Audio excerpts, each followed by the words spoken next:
Good morning all the students.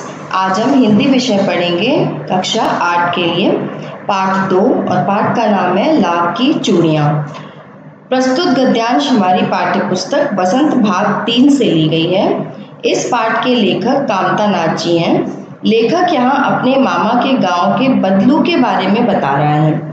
लेखक अपने बचपन की यादों के आधार पर कहता है कि मामा के गांव में मुझे बदलू नामक व्यक्ति का स्वभाव बहुत अच्छा लगता था।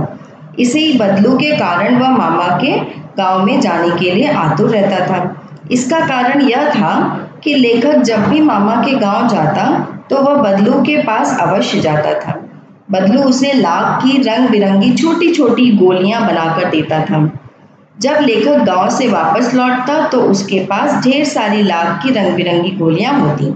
गोलियां भी इतनी सुंदर होती जो सभी बालकों को आकर्षित कर लेती। तो यहाँ पे पूरी कहानी जो है लेखक ने बदलू के बारे में बताया है उसमें उन्होंने। तो आइए हम कहानी शुरू करते हैं। सारे गांव में बदलू मुझे सबसे अच्छा आदमी लगता था क्योंकि वह मुझे सुंदर सुंदर लाख की गोलियां बनाकर देता था। मुझे अपने मामा के गांव जाने का सबसे बड़ा चाव ही यही था कि जब मैं वहां से लौटता था तो मेरे पास ढेर सारी गोलियां होती, रंग बिरंगी गोलियां जो किसी भी बच्चे का मन मोह लेती, मतलब आकर्षित कर लेती। वैसे तो मेरे मामा के गांव का होने के कारण मुझे बदलू को बदलू मामा कहना चाहिए था, परंतु मैं उसे बदलू मामा ना कहकर बदलू काका कहा करता था, जैसा कि गांव के सभी बच्चे उसे कहा करते थे। बदलू का मकान कुछ ऊंचे पर बना था। मकान के सामने बड़ा सा सहन था जिसमें एक पुराना नीम का वृक्ष लगा था। उसी के नीचे बैठकर बदलू अपना काम किया करता था। बगल में भट्ठी दहकती रहती जिसमें वह लाख पिघलाया करता। सामने एक लकड़ी की चौखट पड़ी रहती जिस पर लाख के मुलायम होने पर वह उसे सलाख के समान पतला करके चूड़ी का आकार देता। पास में 4-6 विभिन्न आकार की बेलन नुमा मुंगेरियां रखी रहती जो आगे से कुछ पतली और पीछे से मोटी होती। लाख की चूड़ी का आकार देकर वह उन्हें मुंगेरियों पर चढ़ाकर गोल और चिकना बनाता और तब एक एक कर पूरे हाथ की चूड़ियां बना चुकने के पश्चात वह उन पर रंग करता। बदलू यह कार्य सदा ही एक मचिए पर बैठकर किया करता था जो बहुत ही पुरानी थी। बगल में ही उसका हुक्का रखा रहता जिसे वह बीच बीच में पीता रहता। गांव में मेरा दोपहर का समय अधिकतर बदलू के पास बीतता। वह मुझे लला कहा करता और मेरे पहुंचते ही मेरे लिए तुरंत एक मचिया मंगा देता। मैं घंटों बैठे बैठे उसे इस प्रकार चूड़ियां बनाते देखता रहता। लगभग रोज ही वह 4-6 जोड़े चूड़ियां बनाता।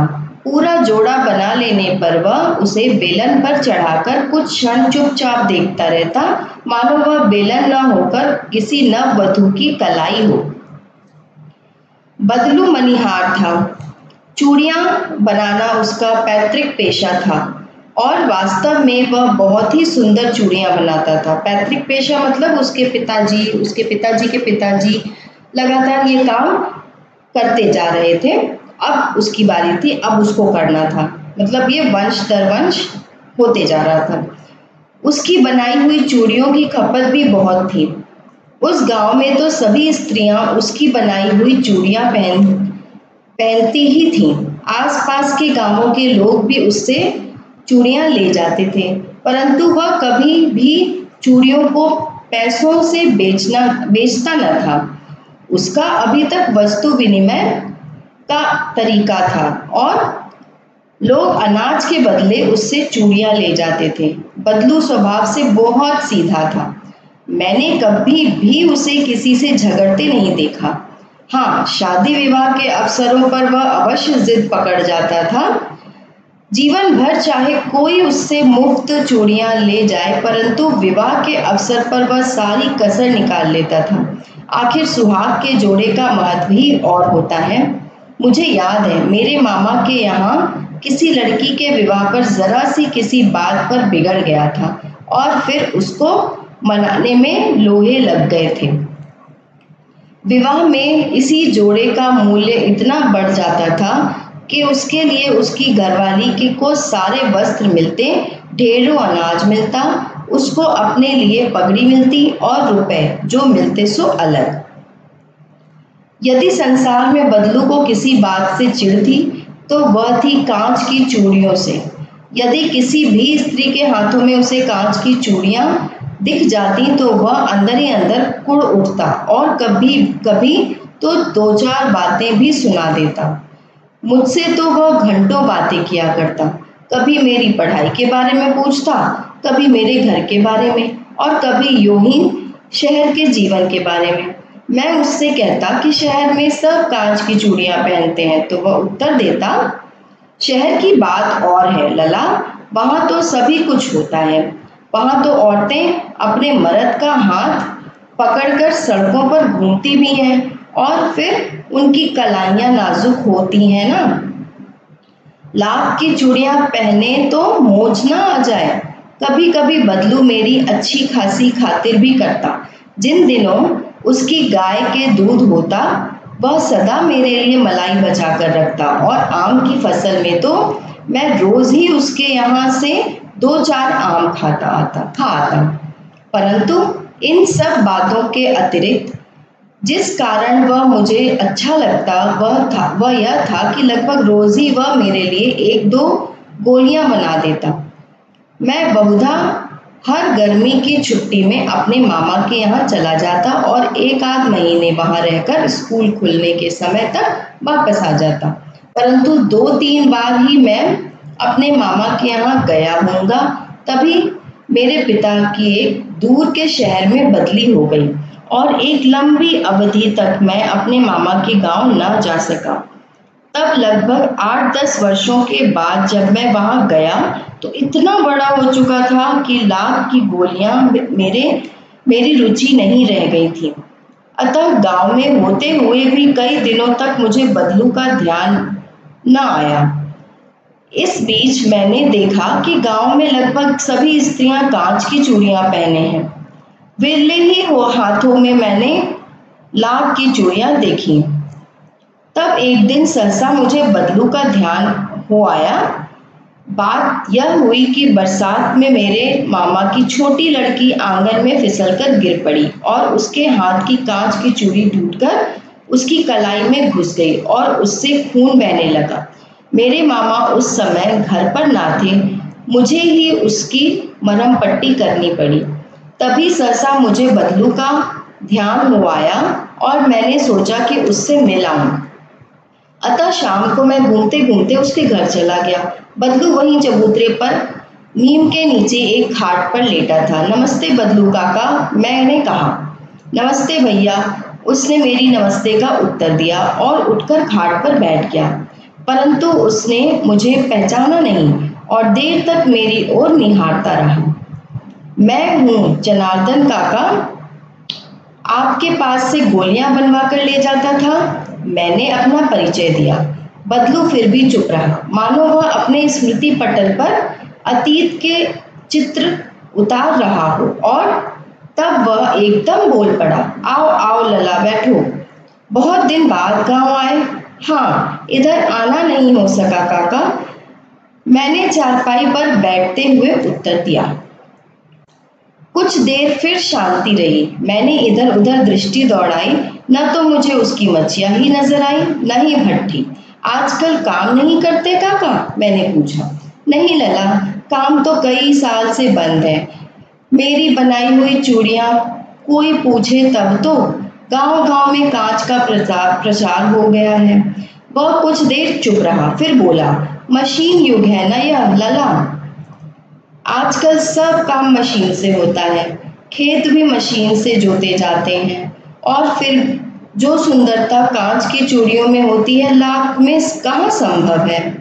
लेकिन कांच बड़ा खतरनाक होता है, बड़ी जल्दी टूट जाता है। मैंने कहा। नाजुक तो फिर होता ही है लला। कहते कहते उसे खांसी आ गई और वह देर तक खांसता रहा। मुझे लगा उसे दमा है। अवस्था के साथ साथ उसका शरीर ढल चुका था। उसके हाथों पर और माथे पर नसें उभर आई थीं। जाने कैसे उसने मेरी शंका भांप ली और बोला, दमा नहीं है मुझे, फसली खांसी है, यही महीने 2 महीने से आ रही है, 10-15 दिन में ठीक हो जाएगी। मैं चुप रहा। मुझे लगा उसके अंदर कोई बहुत बड़ी व्यथा छिपी है। मैं देर तक सोचता रहा कि इस मशीन युग ने कितने हाथ काट दिए हैं। कुछ देर फिर शांति रही जो मुझे अच्छी नहीं लगी। आम की फसल अब कैसी है काका? कुछ देर पश्चात मैंने बात का विषय बदलते हुए पूछा। अच्छी है लला, बहुत अच्छी है, उसने लहक कर उत्तर दिया और अंदर अपनी बेटी को आवाज दी, अरे रज्जो, लला के लिए आम तो ले आओ। फिर मेरी ओर मुखातिब होकर बोला, माफ करना लला, तुम्हें आम खिलाना भूल गया था। नहीं नहीं काका, आम तो इस साल बहुत खाए हैं। वाह वाह, बिना आम खिलाए कैसे जाने दूंगा तुमको। मैं चुप हो गया। मुझे वही दिन याद हो आए जब वह मेरे लिए मलाई बचाकर रखता था। गाय तो अच्छी है ना काका? मैंने पूछा। गाय कहाँ है लला, 2 साल हुए बेच दी, कहाँ से खिलाता। इतने में रज्जो, उसकी बेटी, अंदर से एक डलिया में ढेर से आम ले आई। यह तो बहुत है काका, इतने कहाँ खा पाऊंगा मैंने कहा। वाह वाह, वह हंस पड़ा। शहरी ठहरे ना, मैं तुम्हारी उम्र का था तो इसके चौगुने आम एक बखत में खा जाता था। बखत मीन्स एक वक्त में। आप लोगों की बात और है, मैंने उत्तर दिया। अच्छा बेटी, लला को 4-5 आम छांट कर दो, सिंदूरी वाले देना। देखो लला कैसे हैं, इसी साल यह पेड़ तैयार हुआ है।